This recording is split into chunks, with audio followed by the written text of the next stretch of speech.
Who came up with this idea? Actually, it's a... Sorry.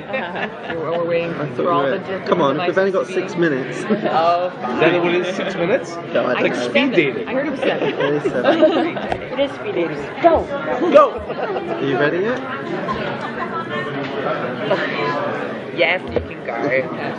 The origin of the idea is actually interesting. It was based on a format of a Spanish trailer where the concept of an alien race being integrated into a high school. It was so funny. They sent us this trailer and we watched it and it was amazing. We're like, this is going to be a great show, but we assumed like most formats, foreign formats, that there was a series to go after it, and we signed on, and Meredith was, signed on, and then we found out, we're like, okay, so send us the rest of the episodes. And they're like, there are no episodes. And we're like, I mean, now we have to figure this all out ourselves? And they're like, yes, it's just a trailer that they shot, so. Yeah. But it was great because we got to really build the world out and, it just starting from the seed of this concept. So it was really fun to be able to play with it. You guys have from a young adult perspective, which of course is, the target audience, you have a pretty incredible cast, and there's so much buzz around it, largely because of that, I think. Yeah. How did you come to getting that cast in place? I think Amy was the first person we cast, and we were all huge Friday Night Lights fans, and that character of Emery has to be super accessible and Girl Next Door, and who is more accessible in Girl Next Door than Julie Taylor. But when we met with her, learning that she was this huge sci-fi fan was incredible to us, and really wanted to be doing something like that, because we were like, does she want to go back to doing a show where she's in high school? And she was so excited to do it because it was this brand new world that she hadn't really been able to see herself in. What about getting the rest of them? Matt? That was really hard. It was because of 90210. Well, no, because he was, frankly, he was still, when we started casting, 902 was still up and running. We didn't know it wasn't coming back. Yeah. So we saw, I'm sure you've heard this a million times, we saw everybody in town, and in Australia, and in London, and all these amazing actors, but it was such a tricky thing to cast an alien. It's like, but one that has a real humanity to him. And so as soon as 90210 found that it wasn't coming back, we instantly jumped to get a meeting with him, and all the time met with him, and it was just like we knew he was our guy, because and again, as I said in the panel, it was like he has this real intensity to him that I don't think he got to access as much in some of his previous works, and here as Roman, it's just like takes him to another level. He takes the character to another level. It's really exciting. Mm-hmm. And we like the hair. How long did you spend on the hair and the sort of the tattoos? It's funny, I still remember in New Orleans, our hairstylist, she was like, I'm going to do something with Roman's hair, see what you think. So were you there? I was just going to tell us. She brought him up, and we were so used to seeing him as Liam 90210, which was sort of the more traditional name. She brought him up, and it was like that we were like, mohawk. Okay. We were like, all right. It grew to, we were like, you know what, there's something really interesting about it. And now, it was a little bit shocking, I think, for us as viewers, seeing it first, because we were like, are they trying to go some kind of weird 80s, misshapen look? But so what inspired the tattoos and such, the whole Atrian theme? How did you come up with that name? And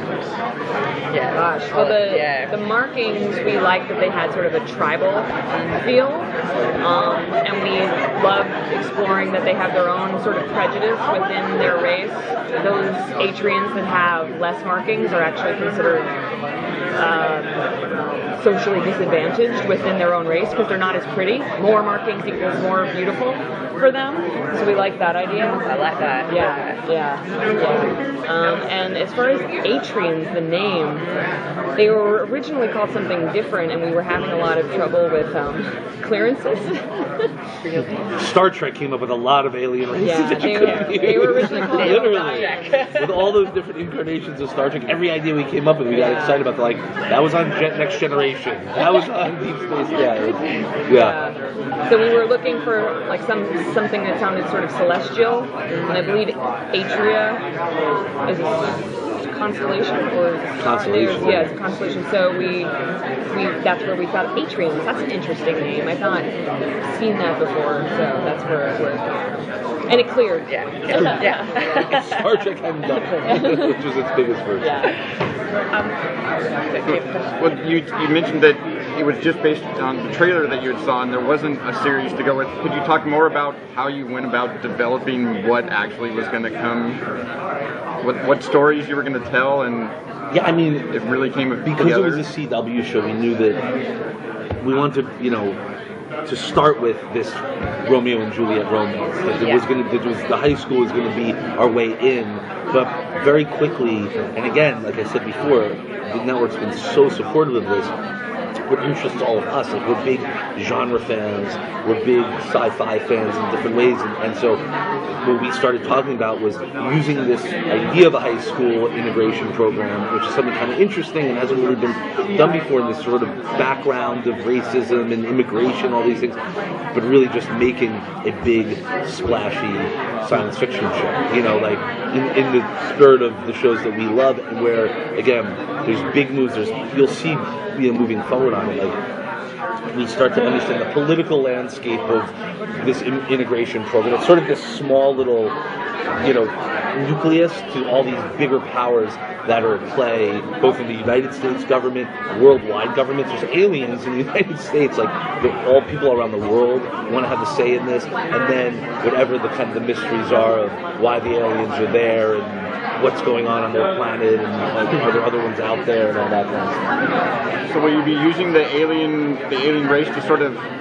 talk about some bigger issues and stuff like that that we actually deal with in our day-to-day lives, but through an alien perspective, like sort of flipping things on its ear? Absolutely. But I think we're talking about, when you see the pilot, all the aliens are kept in this sector, and, it's about a bunch of people, it's an alien race of people that they're trying to integrate within human society, but just in trying to do that, the inequality is so great, and in terms of, like, them being able to get representation, or being able to sort of, like, live, like, at least over here, like, the American dream, and being able to, like, pursue their own happiness, like, that's not an avenue that's given to them, and so we're going to lean on all of those things. And asking interesting questions like, why don't they get along, the aliens and the humans? Is it just because they're different? Is it because they don't trust them, because they've sort of shown up on our shores with, an answer that not everybody believes? Like, trying to, again, the show's never going to be preachy or saccharine in this way, but I mean, hopefully moving forward in something of a hard-edged way, really posing challenging questions as to, like, why can't these people get along? Like, why can't they coexist?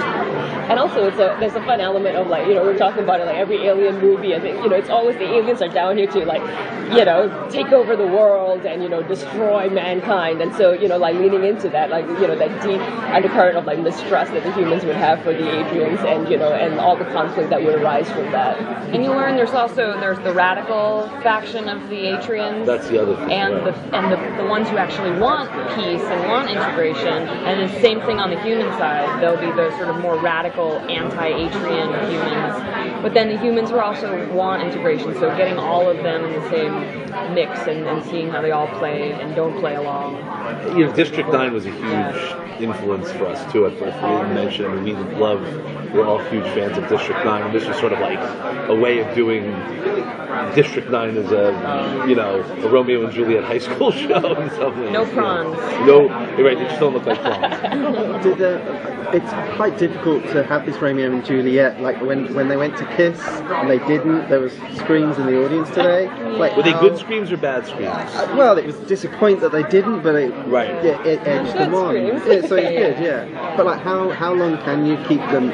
When do they kiss? Do they? Is it going to happen soon? When they kiss? Is it going to happen sooner or later, or is it a fine line? The only thing we could say is, what's been really fun about, these guys have been doing the lion's share of it, but the way the season's evolving, we're really not taking the traditional path with things, like we're trying to, without being able to be more specific because the network would kill us, we're trying to subvert expectations of, whereas another show might take longer to do something, we might do it sooner, when some show might get something dealt with right away, we might drag that on longer. And that's what's great about having the 13 episode first season is that, I've worked on shows that are 22 episodes, and there's always, those episodes in the middle where you're like, episode 16 is always boring. Yeah, it's never good. We can really pack every one of those episodes with as much story and drama and romance as we want. So that's going to be fun. And you're going to answer questions.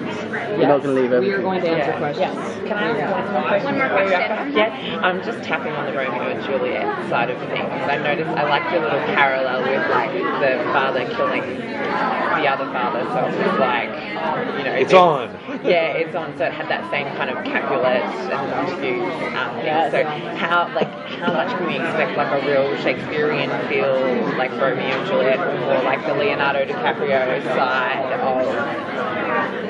Did that sort of inspire you a little bit, or was it? Yeah, they bought, as a start gift for all the writers, they bought them a limited edition of Romeo and Juliet. Yeah. But just that, in terms of scope, though, I think that's a huge inspiration when you talk about the large warring factions, and like when you really pit two, when you have two star-crossed lovers and the conflicts that are between them, it's not just we had a fight, it's just that your worlds are completely at ends with, at odds with each other, and it's sort of that sort of romance and like the sprawling relationships that, for us, I think were very attractive for the project, and They call it a Romeo and Juliet, so I call it a West Side Story. That's right. I'm not the smartest. Thank you. Thank you. Thank you.